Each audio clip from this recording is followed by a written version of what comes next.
Meanwhile, at Manage Comics, coming to you from a secret underground lair, these dedicated heroes discuss the business of comics, industry news, comic book retail issues, and the latest developments from Manage Comics. They are promoters of comics, champions of small business, and four-color heroes. They are the Manage Comics team.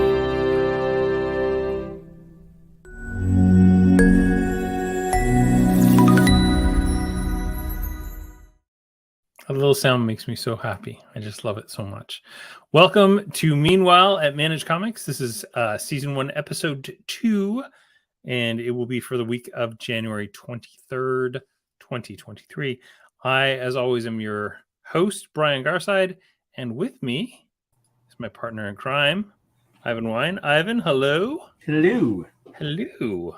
So it's new solicitations week, so we are going to be jam-packed full of good things, and we want to try and keep this to a tight 30. So let's jump right into it, shall we? So diving deep into the data mines, it's sure. Here's the month. music picked just for you. Hold on. I don't know what you said. Diving. Oh man, I love the ladies in the tube, don't you? Yeah. Diving deep into your business, and all of a sudden you just hear a Yeah, I know. Or the ones where it like goes on for 2 minutes and then suddenly she says, "I don't know what you mean by," and she recites the last 10 minutes of conversation you've had. I'm glad it took you to that point to realize that you didn't know what I meant by. So yeah, the solicitations are out. Our goal is to usually have solicitations ready by the Monday of the new week. I think ours were pretty much on by Monday. So yeah, we nailed that. But as always, we've got tiny little issues that we run into. What was this month's issue with data so far? Well, again, with the last minute changing ratios. Oh, you know what? Never mind. You can order as many of these as you like. But we're just going to do it last minute and not tell anybody. Yeah. So that means that the titles are wrong and also the ratio quantities. So they'll solicit them as 1 in 100 ratios, and then we get the book in, or we get the data on Monday or a complaint on Monday usually that the timeless variants are no longer 1 in 100s. So then we have to go through and fix all those. And then remember, after you did it all, that you forgot to edit the titles to reflect that they're no longer ratios. Yeah, exactly. Not that I've ever done that twice. That's one of the nice things about like DC is they don't usually include the name like 1 in 25 variant in the title. But it's usually it's always in the ratio numbering. So yeah, it's been good fun. This month's highlight though, so let me point out our new little imagey thingy there. So this now uses the 3 primary previews covers, and then I put it onto a colored background that is whatever the month's precious gemstone is. So this month it's amethyst. So we've got a little bit of a purple backdrop going on. But our highlights this month are going to be around Green Arrow number 1, which is part of the Dawn of DC. Even though Venom number 18 is on the cover of the Marvel, really the big Marvel pull this month is Guardians of the Galaxy number 1. Mighty Barbarians is on the front cover of previews, and on the back cover of previews is World Tree, and part of the Dawn of DC, but it's not really been highlighted this month on the DC Connect, is Superboy Man of Tomorrow. So get right into Green Arrow number 1 with 5 variants. And this is going to lead in a little bit to next week's Brian Hibbs column that we're going to break down. Does Green Arrow, a 1 in 60, need 5? Actually, I think there's 6 variants right now. So there's 5 variants and 1 original cover. Why not 12? Does it need that for a 1 of 6 Miniseries? I don't know. I actually thought this was an ongoing, but it's only 1 in 6. So, God, that guy's art looks like Paul Patillier's so much. Yeah, Joshua Williamson wrote Dark Crisis, and he's also doing, I think he's doing the new Superman title. So he's all over the DCU. Superboy Man of Tomorrow features Connor Kent, written by Kenny Porter. It looks like 1, 2, 3, 4 variant covers on this one. 5 variant covers? Oh, good. Plus a standard cover. Again, 1 of 6, so it's a mini series. Lots of fun there. Guardians of the Galaxy is coming back just in time for the movie, with written by Colin Kelly and Jackson Lansing, and drawn by Kev Walker. So we'll see where that goes. $5 cover price on that. Interesting, DC's going with the $3.99 with the cardstock covers of $4.99, which, from what I understand, the cardstock set colors usually sell fairly well. How did you guys do with the cardstocks back when you were? Fairly well. And I think I mentioned in the last episode, we had a couple customers who that's all they bought. Yeah, were from DC were the cardstock covers. They look nicer, and they usually have a lot, like a more minimal trade dress. Yeah. Personally, though, I love cover logos. So that to me seems a shame. I really like a good cover logo. Yeah, I mean, well, yeah, that's one thing we've geeked out on before. Sometimes I'll admit, I know you're not supposed to judge a book by a cover, which is a joke because we're talking about comic books. I mean, that's all that you do, right? But yeah, I've picked up a book just because the logo set was so nice. Yeah, I have to have this. Yeah, absolutely. Mighty Barbarians is from the writer of Barbaric. You were saying that there's like 3 Barbaric series out there? There have been previous to this, I believe, if I remember correctly. Yeah. Cool.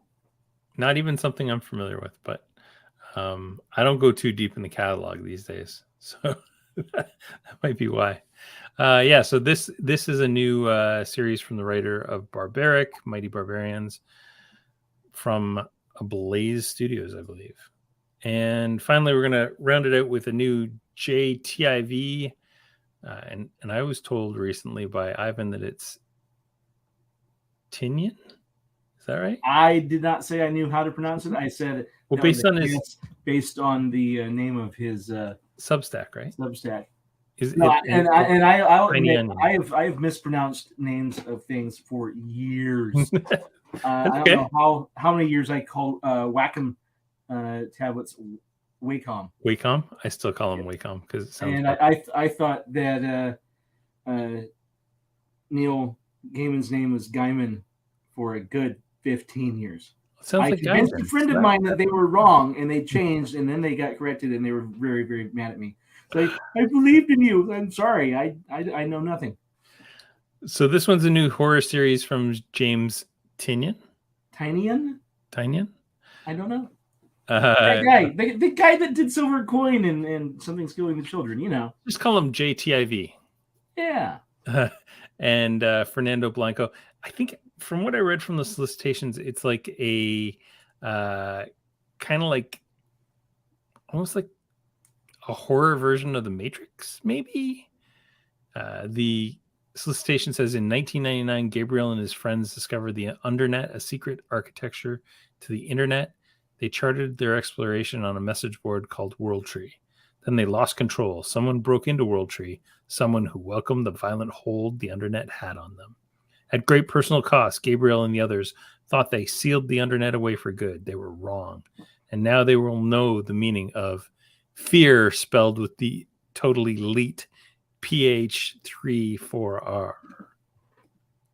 I gotta admit, this is hitting all the buttons for me, and right, it's like cyberpunk horror, and the Nice House on the Lake guy BBS bullshit done a good job with horror, so this could be a good one. Yeah, and that's gonna do it for the our little data mine dive. Next week, we'll probably go a little bit deeper on some of the things that we're finding that are wrong with this month, because it usually takes us about a week to start finding all the little hiccups that make us so happy. But in the meantime, let's hear a word from our sponsor. The Manage Comics Order Helper makes point-of-sale checkout a breeze. You can get to the app in one tap once you've added the app title to your point of sale. From there, you'll find any Manage Comics orders through our browse or search options. Clicking on the customer order will let you select the items you want to bring into the POS cart. The cart is created with all items and their individual discounts exactly as they appear in Manage Comics. You can check out some or all of the items. Any items removed from the cart will go back into the Manage Comics order. We think it's all super easy to use, but if you have any issues, you can always visit our support knowledge base or ask us a question and we'll get back to you quickly. Manage Comics Order Helper makes subscription checkouts accurate, quick, and easy. So the Order Helper, of course, those of you that know. Those of you that don't, you should know. The Order Helper, you'll find it on our website, info.managecomics.com. And if you click on the Order Helper link, I believe it's in the footer, it'll take you right to it.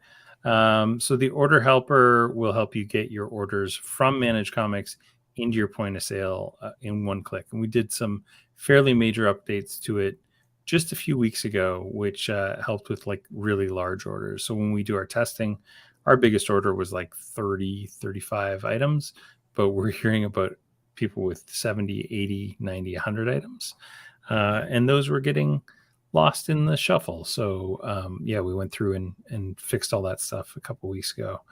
And it is rocking and rolling from what I've heard. So give it a shot and it will make your life better. Let's get into the industry news. So we're going to start out with a couple sad little stories. CaptCan Comics, which is in Burlington, Ontario, just about an hour and a half away from me here, was broken into a couple weeks ago. Literally a 30-minute break-in. They got, 30 second. I think they said it was 75 seconds. It's something ridiculous. It's so fast. They used like a grinder on the door. They ground through a lock and the deadlock, and got in and literally took all of the CGC graded books that were on the shelf right behind the right behind the door. $75,000 worth of books, not incredibly high grade books, but they are all like big keys. So there was a Amazing Fantasy number 1 or number 15. I think it was like graded a 1.0. There was also a run of Amazing Spider-Man from 1 to 15. There was some Fantastic Fours, X-Men's. So they got them all. And if you click on the link that will be in the show notes here, the ICV2 article actually has all the books with their serial numbers. So just keep an eye out for them. You know, if you're shopping the GTA, all the way to Montreal down to Detroit, keep an eye out if somebody brings in a bunch of kind of lower grade CGC books. Just give their serial numbers a quick check. That kind of sucks. The other thing that really sucks is we've lost a few fairly big stores in the last month or so. So AJ's Comics in Connecticut, they're not a huge shop, but they were with us since 2017. So they're literally the third store, I believe, that started using Managed Comics. Really sad to see Pete and his team close their doors. They just really never recovered from COVID. They've had a massive drop in foot traffic. I don't want to rant about cities, but I've just noticed a lot of cities are making really, really poor decisions on their downtown cores right after stores are just getting back from COVID lockdowns and everything. And I know infrastructure projects are always really, really important, and they're always really hard to do. But man, our city here has just been devastated with stupid construction projects that seem to go on forever and get undone and then redone by the next council, and it's really frustrating for stores. So if anything like that happened to them, I can just imagine how it's just, it's just one blow after the other. The comic shop in Crawley, UK closed back in November. We didn't find out about it until kind of mid-December. Bazbo Comics closed in January of this year. And again, both of them kind of cited the high cost of importing comics, especially. We just were who's that? Comics and Pop in Australia? They just decided to pause selling single issues. Yeah, so they're not going to sell single issues anymore. They're only going to sell trades and manga. It's too hard to deal with the crazy exchange rates, the shipping, and all that stuff. At this point, I think a comic has to be double US cover in order for it to even break even over there. So yeah, that's tough. So we hate to see folks go. We especially hate to see managed comic shops go, just because I have a vested interest in making sure all of our shops succeed. So really sucks. But in better news, the ComicsPRO annual meeting will be February 23rd to 25th in Pittsburgh, Pennsylvania. I'll be there along with a bunch of other comic store owners. The ComicsPRO is a comics professional retail organization. If you don't know about it, it's really worth your time to take a look into it. There's a lot of benefits you get, including they've got, I think, different perks and benefits, but primarily they're a group that represents the industry to publishers and distributors. And we've made a lot of headway with a lot of data issues because we have the backing of ComicsPRO. So highly recommend that if you're a comic shop, you look into it. I think annual, I don't even want to say, you'll find their annual rates and everything online. They're very reasonable. And for the amount of work that the industry does for us as an industry, I think it's well worth it. But yeah, you can also click on the link in our show notes to get to the tickets. And finally, we want to congratulate Dreamers and Make Believers who have formally had their grand opening in Baltimore, Maryland. So they were founded by Miranda Cordell in, it was about 2 years ago. No, about a year ago. And they went through all kinds of trials and tribulations before they finally got into their current building. They've done a lot of pop-ups and stuff over the last 18 months. They've got a kind of ongoing pop-up with the local brewery, which is really cool.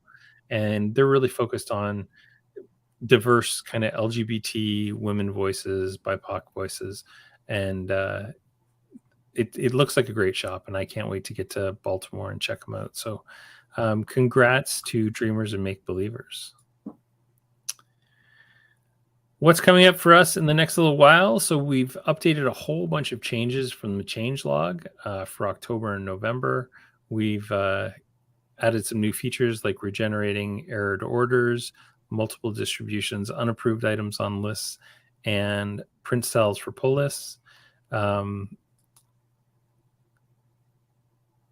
This week right now, we're in QA. I've just got to review some changes to universal distribution files, so we can now import universal distribution invoices. We did some changes to alt and titles on the Managed Comics 2 front end to make sure that we do a better job at ADA compliance, so Americans with Disabilities Act compliance. There was an issue apparently where the active subscriptions count and discount display on the all customers page was showing wrong. I've confirmed that the actual discounts are being calculated correctly based off of active subscriptions. But it did look wrong on both the front end and on the customer end. So not on the customer end, on the admin, all customers, and on the individual customer page, it looked wrong, but we've now fixed that. and that's in QA. So I'll be confirming that today and getting that out tomorrow.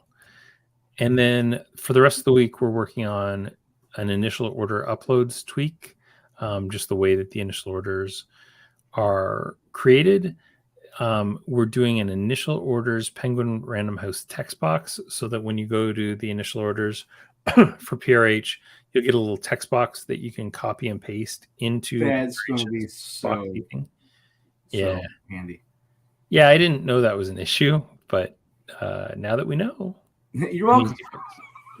It's an easy fix. And we're creating a default location for polls to go into in Shopify. We still don't support multi-location, but this is a quick fix we can do so that you can choose what default location you'll use. And I hope to have all that stuff done kind of the end of the week. And then next week we'll be working pretty hardcore on Geek Fetch items. Well, before we go into next time on Meanwhile, Ivan, is there anything you want to talk about? Just off the top of my head, no. Unfortunately, I can't think of anything just immediately. I will say, I've said it before, I'll say it again. When you find an error with the data, please send it. It may seem like it's annoying. It is annoying to find the error. It bothers me that there's an error in the data. It's not that I'm unhappy to hear about it. I absolutely want to hear about it because I want good, clean data for myself and for everybody else. I have the tiniest request, and I'm gonna solo this one so that I can request it. Tiny request, so small. If you have a problem, please don't ask it in the Facebook group. If it's something that you think other retailers can, chime in on, by all means. If it's a process issue and you want to just bounce it off folks, by all means. But if something's wrong with Managed Comics, please send it to help@managedcomics.com. I am notoriously horrible for going on social media. I don't like social media anymore. I find if it's an official problem, go through official channels. That way we can make sure we find it and it doesn't get lost. Yeah, it will get lost because I honestly pop on social media. It's not a pride thing. Don't call us out in public. It's a don't let us get the information lost. Yeah, somewhere and then never see it. So yeah, if you've got a problem, please let us know. We'll happily jump on it, and you, by all means, ask folks on the community if they're experiencing it. But we probably won't see it there unless I happen to see that stupid notification. Man, last week for some reason Facebook got me in some sort of a loop where somebody had asked a question and I could not actually see the question. It kept putting me into some meta Facebook business thing and showed me all these like questions, like old text messages from people that have asked questions on the Managed Comics page, but would not show me the one thing that I wanted to see. And it kept looping me back into that. And I was just like, I don't even know what to do here. So I was having this problem where I was trying to respond to one of those on my phone. And every time I'd click the reply and start typing, it would take my text window and drop it below the keyboard, and it wouldn't show it to me. Yeah, because I don't know what I'm typing now. I guess I'm just gonna not reply till I get to a computer. So yeah, please just send an email to help@managedcomics.com and we'll get back to you in a ridiculously fast way. Yeah, I guess that's it. The next week we're going to do a deep dive on Brian Hibbs's most recent Tilting at Windmills. I did a quick analysis of it, and we found 8 individual points that he makes in it that are really interesting and will make for a good conversation about what he thinks are wrong with periodicals. Depending on how things go, we may go live next week with the show, and we may do it the whole thing live on Thursday, but we'll see about that first. I highly suggest you read the article.